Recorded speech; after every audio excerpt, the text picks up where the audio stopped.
በኢትዮጵያው አክሲዮን ገበያ ላይ ወይ ደግሞ በኢትዮጵያው ሰነደ መዋዕለ ንዋዮች ገበያ ላይ ሊስት መደረግ እንደ ካምፓኒ ትልቅ ስኬት አይደለም። ብዙ ሰዎች በተለያዩ ሶሻል ሚዲያ ፖስቶች ወይ ዜናዎች ላይ ስትሰሙ ሊስት መደረግን እንደ በጣም ትልቅ ነገር እንደ ዜና ሲያወሩትና እንደ ስኬት ወይ ደግሞ እንደ ትርፍ ነገር ሲያወሩት ሜቢ ሰምታችሁ ሊሆን ይችላል። ሊስት መደረግ ራሱን የቻሉ በጣም ከፍተኛ የሆኑ ትልልቅ ጠቀሜታዎች ያሉት ነገር ነው። በአክሲዮን ገበያ ላይ ሊስት መደረግና የህዝብ የሚባለውን ስም መያዝ ፐብሊክ ካምፓኒ ተብሎ መጠራትና አክሲዮኖችን ትሬድ መደረግ ለተለያዩ አካላት ለተለያዩ ባለድርሻ አካላቶች በጣም ትልልቅ የሆኑ ጥቅሞች አሉት። ነገር ግን የካምፓኒ ስራ ስኬት ማሳያ ተደርገው ሊወሰዱ ይችላሉ አይችሉም? በጣም አጠራጣሪና በጣም ከባድ ነገሮች ናቸው። የተወደዳችሁና የተከበራችሁ ተመልካቾቼ በኢትዮጵያ ውስጥ የሴኩሪቲስ ኤክስቼንጅ ስራ ከጀመረ ወዲህ እስካሁን 2 ካምፓኒዎች ለራሳቸው ሊስት አድርገዋል።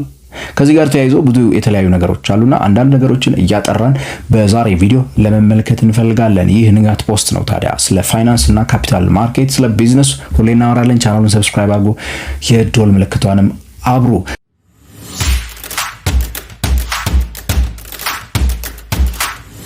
በኢትዮጵያ አክሲዮን ገበያ ላይ ኢንቨስተር ሆናችሁ መሰማራት የምታስቡ ከሆነ ሁለተኛ ዙር የስልጠና እድላችን በቴሌግራም ቻናላችን ላይ ሊጀመር ጥቂት ጊዜያት ናቸው የቀሩት። ስለዚህ ሰኔ 30 የሚጀምረው ይህንን ስልጠና መካፈል የምትፈልጉ ከሆነ ገበያው ላይ ኢንቨስተር ሆናችሁ ስትገቡ ምንድነው ማወቅ ያለባችሁ እንደ መጀመሪያ ሰው፣ እንዲሁም ደግሞ በኒውዮርክ ስቶክ ኤክስቼንጅ ላይ ያለ የስቶክ ሲሙሌሽን አለ። በሱ ላይ አብረን የምንለማመድበት ላይቭ እንዴት አክሲዮን እንደሚገዛ እንዴት እንደሚሸጥ ፖርትፎሊዮአችን እንዴት እንደምትገነቡ የምንለማመድበትም የስልጠናው አካል ስለሆነ 900 ብር የከፈላችሁበትን ስሊፕ ታች በሚቀመጠው የቴሌግራም ሊንክ ላኩ። በንግድ ባንክና ቴሌብር ታች እንዲሁ አስቀምጥላችኋለሁ ዲስክሪፕሽን ላይ። በዛ ስልጠናውን መካፈል እንጀምራለን። በአንድ ሳምንት ውስጥ ይጠናቀቃል። ባለፈው የመጀመሪያ ዙር ስልጠና ላይ ረዘመ ጊዜው ብላችሁ ባስቀምጣችሁት እንትን መሰረት ቶሎ ብለን በአንድ ሳምንት ውስጥ የምንጨርስበት መንገድ ቴሌግራም ላይ ማታ የሚሰጥ ስልጠና ነው። ተመዝገቡ። ሰሞኑን እንግዲህ ብዙ የኢትዮጵያው ስቶክ ኤክስቼንጅ ወደ ስራ መግባት ከተወራ በጣም ቆይቷል። ረጅም ጊዜያት እየሆኑት ነው። በወራት በሳምንታት ሊቆጠሩ ይችላሉ። ብዙ ካምፓኒዎች መተው ፐብሊክሊ ትሬድድ መሆን ግን አልጀመሩም። የመጀመሪያው ካምፓኒ ትሬድድ በመሆንና ሊስትድ በመደረግ ወጋገን ባንክ በጣም ቀዳሚው ከነበሩት ነው። ቅርብ ጊዜ ደግሞ አዲስ ከሆኑት ባንኮች ውስጥ ገዳ ባንክ እንዲሁ ደግሞ ሊስት ስለመደረጉ ሰምተናል።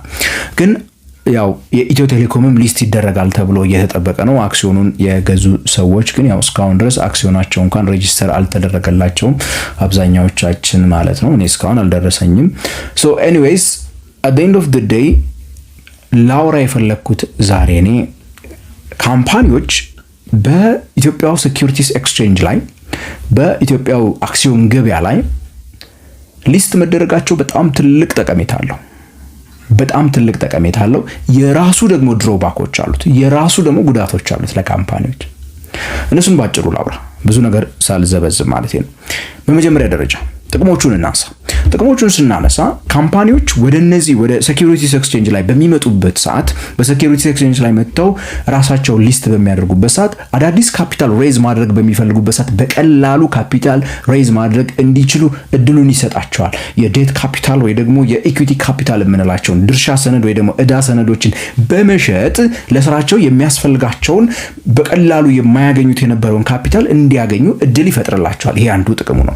ሌላኛው ደግሞ ጥቅሙ የዛን ካምፓኒ ሼር ይዘው ያሉ አሁን ለምሳሌ ወጋገን ውስጥ ወይ ደግሞ ገዳ ባንክ ውስጥ ሼሮች ይዘው የነበሩ ሰዎች የሼር ሰርቲፊኬት ይዘው ያንን ሼር ለመሸጥ ሲፈጉ የነበረውን ነገር ያስቀርላቸዋል። ሊኩዊዲቲ ክሬት ስለሚያደርግ ግብይት ስለሚጀመር ያንን ወረቀት ወይ ደግሞ ያንን ሰርቲፊኬት ያው ዲማት ተደርጎ አሁን ኤሌክትሮኒክ ነው፣ ያንን ሽጠው ወደ ገንዘብ ቶሎ መቀየር እንዲችሉ እድሉን ይሰጣቸዋል።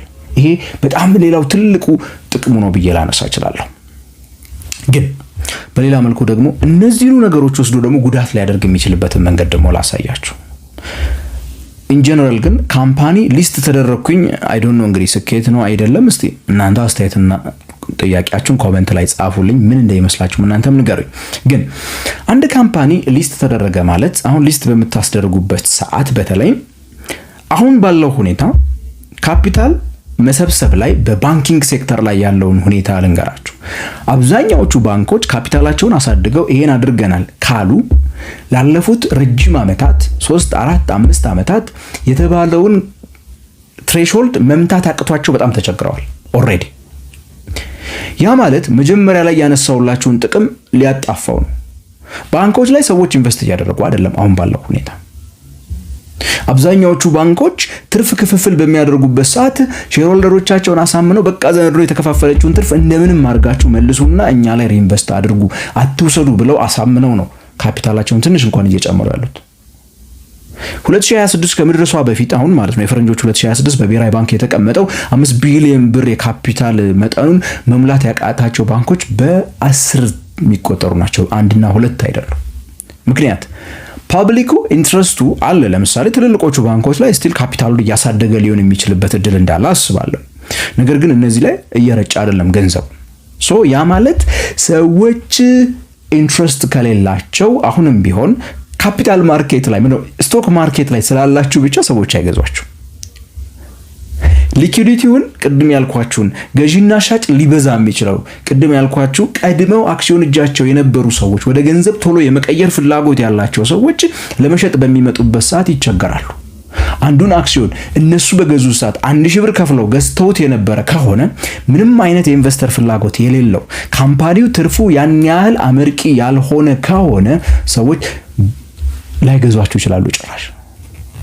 የሚገዛ ደግሞ ቢመጣ ራሱ በ800 ብር ልግዛ ቢልህስ ምን ትለዋለህ? በ1000 ብር የሚገዛ ስታጣ እስቲ በቃ በ900 የሚገዛ ይልፈልግ ይሄ ነገር መቼስ ጥቅም የለውም አይ በቃ ብሎ መጨረሻ ላይ 800 እሺ 700 እያለ ኢቭን ባለ አክሲዮኖች እጅ ያለውን ዋጋ እየመታው ይመጣል። እሱ ብቻ አይደለም ከሁሉ በላይ እነዚህ ነገሮች ደግሞ ሊስትድ መደረግ ሌላው ትልቁ ችግር የኮርፖሬት ገቨርናንሳችንን ካላስተካከለ የካምፓኒ ባህሪያችንን የፕሮፌሽናል ካምፓኒዎች መምራት እስካልቻለን ድረስ እያንዳንዷ ነገር ካሁን በኋላ በፐብሊክ አይ ስክሩቲኒ ስር ነው የምትገባው። ማህበረሰቡ የምናደርገውን ነገር በሙሉ ዋጋችን ላይ ሪፍሌክት ያደርገዋል። ቅድም ያልኳችሁ ነገር የወጣችሁ ቮሊዩም ለምሳሌ አንድ ባንክ ወጋገን ኦር ገዳ ኦር ሌሎችም የተለያዩ ተቋማት መጥተው 1 ሚሊዮን ስቶኮችን ፍሎት በሚያደርጉበት ሰዓት ያ ፍሎት የተደረገውን 1 ሚሊዮን ቀርቦ ለምሳሌ በዛሬው ዕለት 10 እንኳን ሳይገበያይ ሲውል ቀጣይ ቀን 20 አልገበያይ ሲል ዋጋው እየወደቀ ሲመጣ ምንም እንኳን እጁ ባይኖርበትም ባንኩ ካፒታል አዲስ ሬዝ ባያደርግም ሰው ቢሆንም እየተገበያየ ያለው ሬፑቴሽኑ ላይ ዳሜጅ እያስከተለ ይሄዳል። የማርኬት ካፑ ላይ እየቀነሰ ይመጣል። ቡክ ቫልዩ ባይቀንስም ማለት ነው ካምፓኒው ሀብቱ ባይቀንስም፣ ነገር ግን ማህበረሰቡ የሚሰጠው ዋጋ እየቀነሰ ይመጣል። ይሄ ሌላ ጉዳት ነው። ይሄ ሬፑቴሽን ላይ ጉዳት ሊያስከትል ይችላል። በተለይ የ1 ዓመትና የ2 ዓመት ትርፍ እርግጥ በእኛ ሀገር አሁን የተቀመጠው 1 ዓመትና 2 ዓመት ትርፍ ያለው ካምፓኒ 3 ዓመት ፋይናንሻል ስቴትመንቱን ኦዲት ያስደረገ ካምፓኒ በሜን ቦርድ በሚባለው ላይ ወጥቶ ግብይት እንዲፈጽም የሚፈቅድ እንትን አለ። ነገር ግን አንድን ቢዝነስ አዋጭነቱን ለማወቅ የ3 ዓመት ትርፍ ብቻውን በቂ አይደለም። አብዛኛው ዓለማችን ላይ ያሉ ኢንቨስተሮች የሚስማሙበት በተለይ ሜን ቦርድ ላይ ትንንሽ ካምፓኒዎች አዳዲስ ካምፓኒዎች ራሽ አድርገው ሊስት የሚያደርጉበት ገበያ ነው ብዬ አላምንም። ለትልልቆቹ ብንቶ ኦልሬዲ ኢንተረስቱ ያላቸው ማለት ነው። አሁን ትልልቆቹ የኛ ሀገር ባንኮች 5-6 የሚሆኑ ትልልቅ የኛ ሀገር ባንኮች የ1000 ብር ፓር ቫልዩ ያለው አክሲዮኖቻቸው 1200ም 1800ም 1500ም ፈላጊ በጣም አላቸው። ኦልሬዲ እየተገበያዩ ያሉ ስለሆነ እነሱ ቢወጡ ምንም ችግር ውስጥ እንደማይገቡ ያውቁታል። እንዲያውም ጌን ሊያደርጉ እንደሚችሉ ሊኩዊዲቲ በመፈጠሩ ነገሩ በመሳለጡ ለኢትዮጵያው ሴኩሪቲስ ኤክስቼንጅ አጀማመሩንም እንዳይጎዱትም የራሴ ስጋትም ስላለብኝ ለመግለጽ ያክል ነው። አይ ዶንት ኖ። እስቲ እናንተ ምን ይመስላችኋል? አስተያየትና ጥያቄዎቻችሁን ኮሜንት ሴክሽን ላይ ጻፉልኝ። በተለይ ደግሞ ታዲያ ስልጠናውን መሳተፍ እንዳትረሱ፣ ተመዝገቡ፣ ስሊፖቹን ላኩልኝ። ይህን ቻናል ሰብስክራይብ አድርጉ። ከኢትዮጵያ ውጭ ካላችሁ በተለይ ደግሞ ጆይን በማለት ቤተሰቦቻችን እየሆናችሁ እንድታበረታቱን እየጋበዝኳችሁ እስከ ቀጣይ ፕሮግራም ድረስ የምሰናበታችሁ ከንቃት ፖስት ነኝ። ገሜ ብርሃኑ ነኝ።